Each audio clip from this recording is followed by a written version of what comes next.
kat main ni. Mana itu?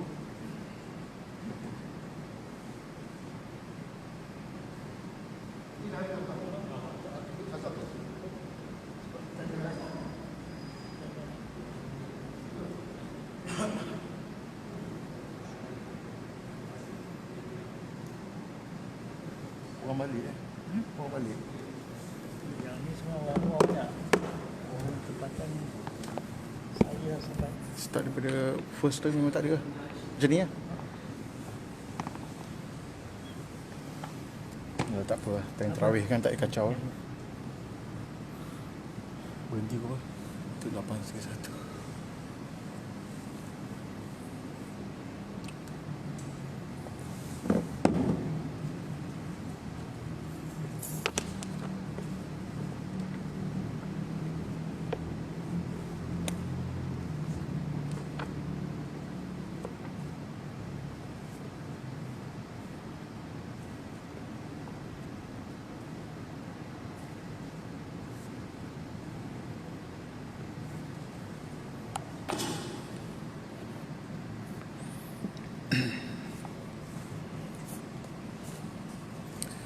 Bismillahirrahmanirrahim. Alhamdulillahi rabbil alamin. Wa bihi nasta'in ala umuri dunya waddin. Wa usalli wa usallim ala habibina al-Mustafa Muhammad ibn Abdullah wa alihi wa ashabihi wa mawalah. Amma ba'd. Assalamualaikum warahmatullahi wabarakatuh. قوله تعالى في كتابه الكريم بعد أعوذ بالله من الشيطان الرجيم أياما معدودات فمن كان منكم مريضا أو على سفر فعدة من أيام أخر وعلى الذين يطيقونه فدية طعام مسكين فمن تطوع خيرا فهو خير له وأن تصوموا خير لكم إن كنتم تعلمون صدق الله العظيم. Firman Allah Ta'ala yang bermaksud puasa itu ditentukan pada hari-hari yang tertentu, yaitu sepanjang bulan Ramadan.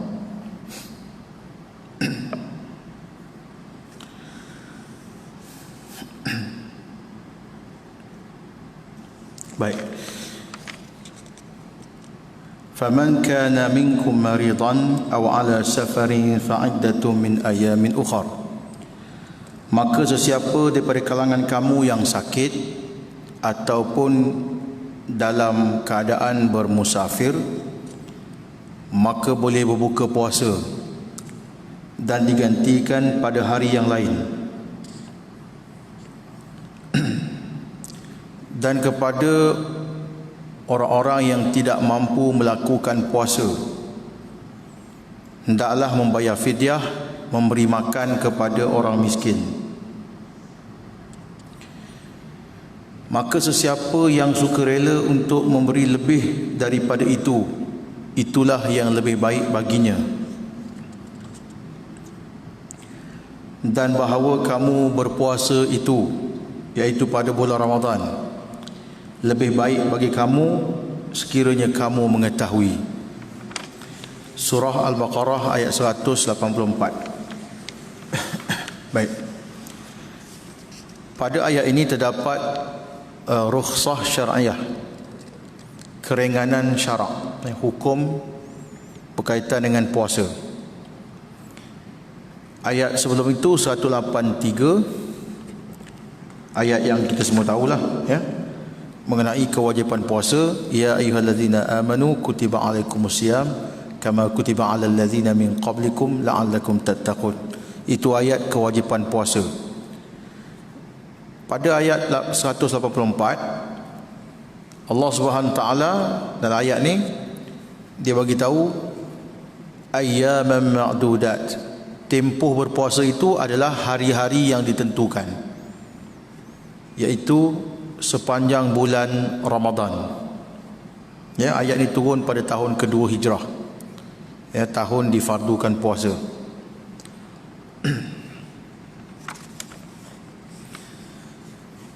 Yang mana dalam menentukan bulan Ramadan ini hendaklah melihat anak bulan. Ya, sumu li ru'yatih waftiru li ru'yatih atau kama qala sallallahu alaihi wasallam. Berpuasalah kamu dengan melihat anak bulan dan berhenti puasa, maksudnya berbukalah kamu dengan maksud berhentilah kamu puasa bila nampak anak bulan. Anak bulan pertama iaitu anak bulan Syawal, anak bulan Ramadan. Masuk Ramadan, puasalah kamu. Lepas tu nampak anak bulan berikutnya, anak bulan Syawal, berhenti puasa. Ya, makna sebulan. Ayyaman ma'dudat. Hari-hari yang telah ditentukan oleh Allah Subhanahu wa taala. Baik, di samping kefarduan puasa, Allah Subhanahu wa taala memberikan keringanan syarak. Ya. Rukhsah, ya, keringanan. Dan rukhsah ini dia boleh pilih nak ambil atau tak nak ambil. Siapa? Iaitu ayat tadi menyebut faman kana minkum marida. Sesiapa di kalangan kamu yang sakit, au ala safar, ya, ataupun dalam keadaan musafir. Baik. Sakit macam mana yang dikatakan boleh untuk tidak berpuasa? Ya, iaitu sakit yang kalau dia meneruskan puasanya akan mendatangkan kemudaratan. Ada sakit yang sakit, ya, tapi boleh terus puasa. Macam orang sakit apa contohnya demam. Kalau dia tak perlu makan ubat, dia boleh berehat saja. Ataupun dia makan ubat sebelum subuh, dia boleh tahan dengan sakitnya itu, maka afdal diteruskan puasa. Tapi kalau demamnya terlalu kuat, dia rasa dia tak larat, boleh gunakan hujah ayat Quran ini. Ya, syaratnya seseorang tu dia tahu keadaan diri dia sendiri. Dia boleh terus puasa ke tidak? Ya, dia perlu makan ubat ke tak perlu? Biasanya kalau berkaitan dengan ubat-ubatan ni kena dapat nasihat doktor. Kalau doktor perubatan kata kena makan ubat, maka bolehlah dia buka puasa. Ya, tapi kalau dia rasa dia boleh meneruskan lagi, maka afdal dia meneruskan puasanya. Nanti kita akan sebut dekat penyakit dipanggil la yurja shifa'uh. Penyakit yang tak boleh sembuh. Dia mesti berterusan dalam keadaan itu, dalam keadaan makan ubat. Waktu siang pun kena makan ubat. Ataupun menyuntik insulin di perut dia, ya. Ini kita akan sebut nanti. Maksudnya secara umumnya sakit-sakit yang sekiranya dia berpuasa boleh mendatangkan mudarat pada diri dia. Ya. Contohnya dia dinasihatkan makan. Ya, dinasihatkan minum oleh doktor. Kalau dia teruskan puasa, nanti keadaan penyakitnya bertambah teruk. Okey, jadi penyakit ini boleh berbuka puasa. Tak berdosa dan tidak dianggap dia sengaja meninggalkan puasa. Kerana dia ada sebab, iaitu sakit. Tapi kalau sakit yang sikit-sikit, ya, setakat sesama sikit, boleh tahan, ya, tak perlu buka puasa. Kemudian ala safarin, ya, iaitu orang yang dalam keadaan musafir. Musafir pula dia kena tengok musafir yang macam mana. Musafir yang dibolehkan oleh syarak, seperti bekerja, ya, seperti menziarahi saudara mara, balik kampung, ya, ataupun bermusafir kerana tujuan belajar, ataupun hantar anak balik ke asrama. Itu semua tu musafir yang dibolehkan syarak. Kalau musafir yang terkait dengan perkara maksiat, perkara dosa, Bukan saja tak boleh buka puasa, bahkan kalau dia solat jamak, ya, jamak dan qasar pun tak sah, ya, perlu i'adah. Kadang-kadang orang dia ingat musafir boleh jamak qasar, boleh buka puasa. Tengok jenis musafir kita tu apa. Kalau kita perhatikan musafir itu ada unsur-unsur maksiat, ya, tak boleh. Okey, maksiat ni tak perlu saya huraikan lah, boleh fikir sendiri. Dan musafir ni pula cukup 2 marhalah. Tengok kita punya pegang pendapat macam mana.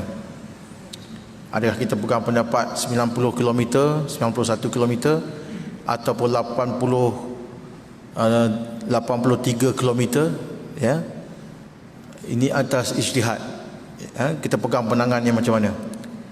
Katalah kita ambil pandangan 81 km sudah dikira musafir, maka cukup syarat tu bolehlah buka puasa, ya. Siapa yang kata tak, dia nak tunggu lebih 90 km, maknanya dia lepas 90 km tu, ya, maknanya cukuplah syarat dia bermusafir 2 marhalah, ya. Jadi adakah kena cukup jarak ataupun pertengahan tu pun boleh? Boleh. Kalau kita memang niat untuk bermusafir, dalam pertengahan perjalanan baru sampai 40 km, ya, yang penting musafir kita tu jelas tempat yang kita nak tuju, jaraknya kita tahu, tempohnya berapa lama kita tahu, so kita boleh berbuka puasa. Itu dipanggil rukhsah, ya, rukhsah syar'iyah. Adakah rukhsah ni wajib kita ambil? Tak. Rukhsah ni pilihan, ya. Kalau ikut guru saya, Syekh Muhammad Ibn Ismail Al-Amrani hafizahullah, dia kata rukhsah ni bukan perkara sunat, ya. Dia adalah keharusan yang diberi oleh syarak. Kita pilih pun boleh, tak pilih pun tak apa. Maknanya taklah katakan orang ni musafir, dia buka puasa dapat pahala, tak dapat pahala lebih, tidak. Ataupun dia solat jamak qasar, adakah dapat pahala lebih? Wallahu alam, jawapannya tidak, ya. Sebab dia hanya mengambil kelonggaran yang diberikan oleh Allah Ta'ala. Sebab tu kalau ada orang dia nak musafir, dia nak solat tamam zuhur 4 rakaat pun boleh, ya. Kalau dia nak ambil keringanan syarak, nak buat 2 rakaat qasar pun boleh. Begitulah juga halnya dengan berpuasa. Adakah apa-apa kelebihan kalau dia buka puasa pada bulan Ramadan kerana musafir? Jawapannya tak ada apa-apa. Cuma syarak membolehkan dan dia tidak berdosa. Dia tidak dianggap orang yang sengaja membatalkan puasa, atau sengaja meninggalkan puasa pada hari itu. Okey. Baik, jadi maknanya yang boleh berbuka puasa sama ada sakit ataupun dalam keadaan bermusafir. Fa'iddatum min ayyamin ukhar.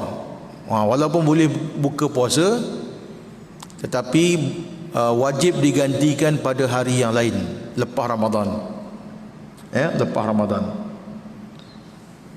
Baik. Wa 'alal ladzina yutiqunahu fidyatun ta'amu miskin.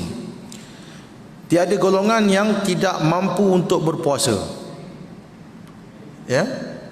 Mungkin kerana umurnya terlampau tua ataupun mengalami penyakit yang menyebabkan dia tidak boleh berpuasa. Dia ada hukum lain, iaitu dia boleh tidak berpuasa dan menggantikan puasanya itu dengan membayar fidyah. Fidyah dengan makna memberi makan orang miskin secupak makanan qutul balad, iaitu makanan asasi yang dimakan di sesebuah negara atau negeri. Okey.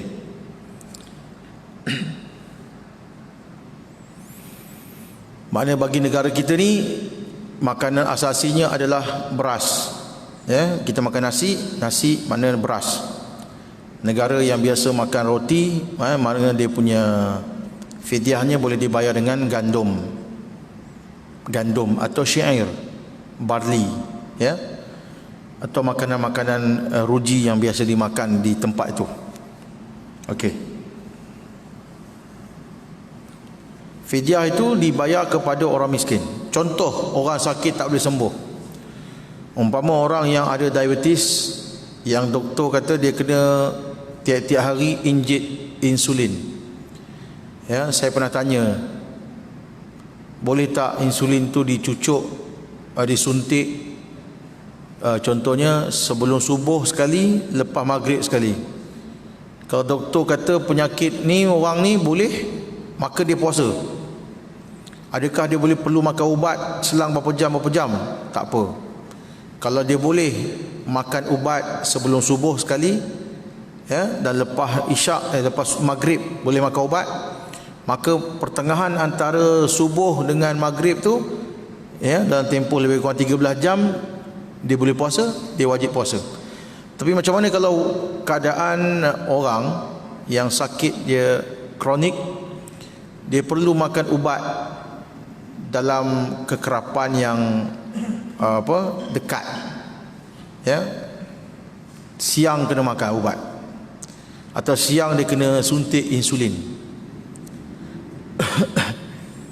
Suntikan menurut pandangan para ulama mutaakhir lah, ulama zaman kita lah, kalau disuntik di urat atau di tempat lain, lengan, di mana, di bahu, di punggung, ya, di peha ke mana, di tempat yang dia tidak terus kepada maidah, iaitu saluran makan, tidak membatalkan puasa, kecuali kalau yang disuntik itu berupa makanan, glukos sebagainya, batal. Tapi kalau ubat tak batal. Tetapi pandangan yang kuat mengatakan kalau dia disuntik direct ke perut, termasuk dalam usus, ya, yang itu batal puasa. Boleh lihat fatwa yang dikeluarkan oleh Mufti Wilayah Persekutuan, dia bahas tajuk ni. Jadi maknanya orang yang sakit seperti ini, dia akan terus disuntik dengan ubat atau dengan insulin. Dia akan terus makan ubat, sama ada bulan Ramadan atau bukan di bulan Ramadan. Ya, kalau dia nak gantikan puasanya selepas Ramadan pun tak boleh, sebab lepas Ramadan pun dia kena makan ubat waktu siang. Jadi golongan ini dikategorikan dalam ayat yang dibacakan tadi. Wa 'alal ladzina yutiqunahu fidyatun ta'amu miskin. Kalau zaman dulu maknanya orang yang terlampau tua, tak larat, ya, usia terlampau lanjut, ya, dia tak boleh puasa. Dia masuk kategori ni. Tak boleh berpuasa pada bulan Ramadan dan tidak juga boleh ganti pada bulan-bulan lain. Yang pertama kita bincang tadi, diberi kelonggaran syarak, tak puasa Ramadan, wajib ganti bulan lain. Ya, ini kategori bulan Ramadan pun tak boleh ganti. Bulan Ramadan pun tak boleh puasa, bulan lain pun tak boleh ganti, maka ibadah puasanya itu ditebus dengan fidyah. Fidyatun ta'amu miskin, bagi makan fakir miskin. Baik, berapa banyakkah makanan yang perlu diberikan kepada orang miskin? Kalau dalam kitab Al-Fiqhul Manhaji ala Mazhab Imam Syafi'i, lebih kurang 600 gram. Ada pandangan lain menyebut 675 gram. Jadi antara 600 ke 675 gram itulah satu cupak makanan yang hendak diberikan kepada orang miskin. Setiap hari yang tidak dia berpuasa, dia kena bayar fidyah. Ya. Baik. Contoh macam mak saya sendirilah. Mak saya sendiri pun memang tak puasa, tak boleh puasa. Jadi kalau Ramadan tahun ini 29 hari, kena darab 600 gram minimum, darab dengan 29 hari. Kalau Ramadan sepanjang 30 hari, kali 30. Tapi nak senang kiranya, kita ambil sambungan ayat ni. Faman tatawwa'a khairan fahuwa khairul lah. Siapa nak bagi lebih, siapa yang tatawwu' mana sukarela, siapa yang sukarela nak bagi lebih, maka itu lebih baik baginya. Maknanya sunat kita lebihkan bayaran fidyah. Jadi antara pandangan kata 600 gram, 675 gram, elok kita cukupkan saja 1 kilogram. 1 kilogram. Jadi senang nak kira. Bila tak puasa 30 hari, beli saja beras 30 gram. 30 gram pula. 30 kilogram. Ya. Kita kira 1 hari 1 kilo, 30 hari 30 kilo. Jadi macam mana tentang bayaran fidyah yang biasa dibayar ke pusat pungutan zakat? Dia ikut negeri Wilayah dikira RM4. Selangor kalau saya tak silap masih lagi RM1.80. Baru ni ada pertanyaan kepada saya daripada Sabah. Saya cek Sabah RM1.70. Ini dikirakan secara umum secara average lah ya. Jenis beras yang biasa dimakan oleh penduduk negeri. Saya lebih suka orang yang nak bayar fidyah, dia mengambil daripada jenis beras yang dia makan. Jenis beras yang dia makan. Kalau dia makan beras jenis mahal, sebaiknya dia sukat harga tu ikut beras yang dia makan. Berapakah harga bagi 600 gram beras yang dia makan? Ya, kira kat kedai. Ya, beras tu biasa dia beli berapa? 10 kilo. 10 kilo bahagilah dengan berapa gram? 600 gram. Ataupun dia nak bagi sekilo, bahagi dengan sekilo. Kadang-kadang kalau kita ikut harga yang ditetapkan oleh pusat pengutan zakat ni, dia letak RM1.8. Tapi beras kita makan tu sebenarnya secupak dalam mungkin RM2 lebih, RM2.20, mungkin RM2.50. Segi afdal dia bagi lebih daripada jenis beras yang dia biasa makan. Okey. Bolehkah diberi kepada satu orang fakir, orang miskin ataupun perlu dibahagi-bahagikan? Okey.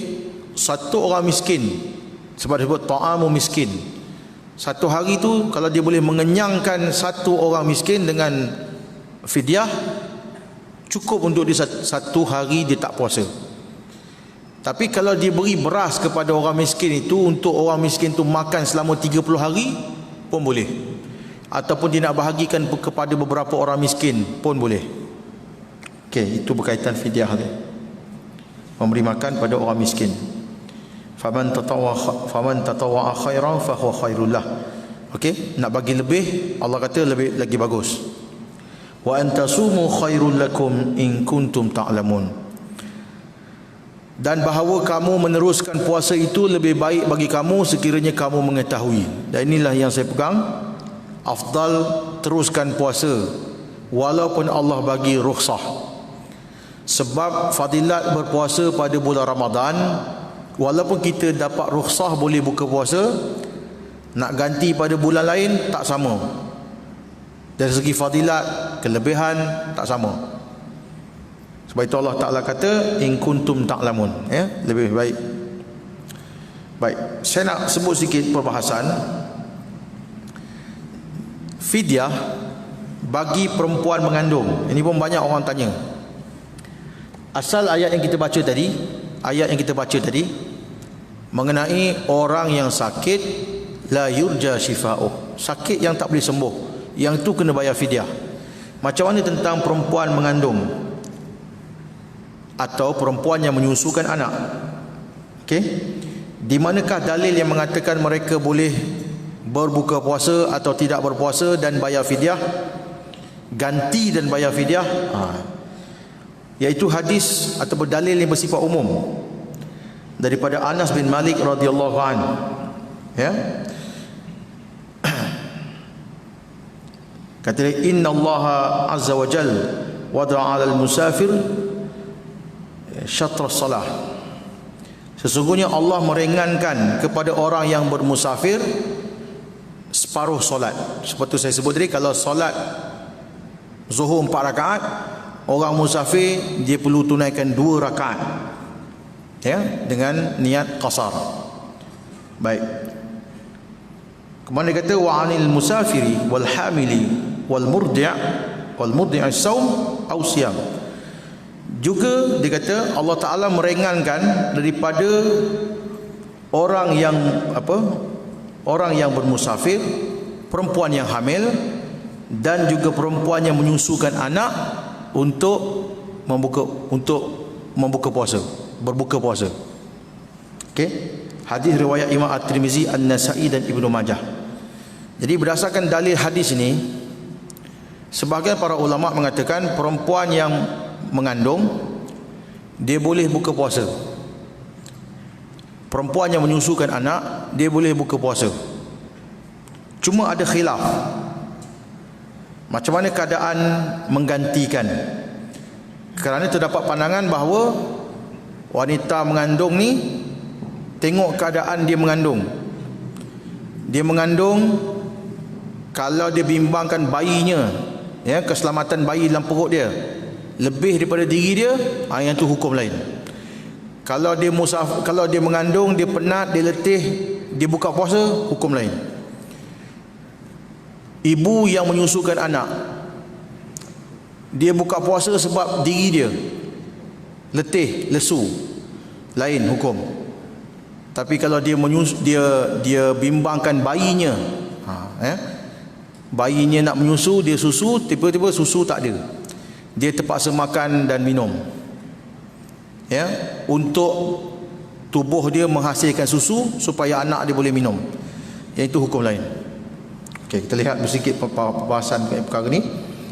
Dalam mazhab Hanafi dia kata jika perempuan hamil atau menyusu meninggalkan puasa, wajib mengqadakkan puasa saja. Sunat bayar fidyah, sunat. Jadi fidyah tadi tak wajib bayar, sunat saja. Pandangan dalam mazhab Syafi'i dan Hambali, wajib qada dan perlu membayar fidyah bagi perempuan hamil atau menyusu yang meninggalkan puasa jika dia takut kesihatan janin atau anaknya disusukan sahaja, menurut pandangan muktamad dalam mazhab Syafi'i. Okey. Maksudnya apa tuan-tuan? Kalau seorang ibu yang mengandung, seorang wanita mengandung, dia bimbang kalau dia teruskan puasa mudarat pada diri dia. Dia kes dia macam orang sakit. Iaitu lepas Ramadan dia ganti saja puasa. Sebab dia kira orang macam orang sakit. Ya, fidyah tak payah bayar. Tapi kalau dia bimbangkan keselamatan bayi dalam perut dia, disebabkan dia puasa, contohnya dia bimbang bayi dalam perut dia mudarat, jadi dia bimbangkan bayi, dia buka puasa, tapi dia wajib ganti puasa berserta fidyah yang kita sebut tadi, fidyah, ya, bayar fidyah. Begitu juga wanita yang menyusukan bayi. Kalau bayi dia okey, menyusu, tak ada masalah. Cuma dia rasa keletihan badan dia, ya, dia rasa keletihan badannya, lesu, dia bimbangkan kesihatan diri dia, maka dia buka puasa. Itu kategori macam orang sakit. Jadi dia buka puasa, lepas Ramadan nanti dia ganti saja tanpa bayar fidyah. Tetapi kalau dia buka puasa sebab bimbangkan bayi yang disusukan, ya, macam saya sebut tadi, bila bayinya menyusu, susu tak ada, kering, ya, kering. Jadi dia terpaksa makan, minum supaya ada susu, supaya bayinya boleh menyusu. Maka kategori ini dia wajib qada dan berserta bayar fidyah. Okey. Mazhab Maliki mengatakan wajib mengqada dan fidyah hanya dikenakan kepada yang meninggalkan puasa kerana menyusukan bayi, ya, kerana menyusukan bayi, dan tidak kepada wanita hamil. Wanita hamil lain. Ini pandangan mazhab Maliki. Wallahu ta'ala alam, pandangan yang rajih, ya, pandangan yang rajih adalah pendapat dalam mazhab Syafi'i dan Hambali yang kita sebut tadi. Jadi orang perempuan yang berbuka puasa atau membatalkan puasanya atas sebab-sebab yang dibolehkan tadi. Ya, sama ada dia bimbangkan diri dia atau dia bimbangkan bayi ataupun bayi janin atau bayi yang dia susukan. Dia sendiri kena kenal pasti dia buka puasa tu kerana apa. Okey, soalan yang berlaku biasa banyak orang tanya ialah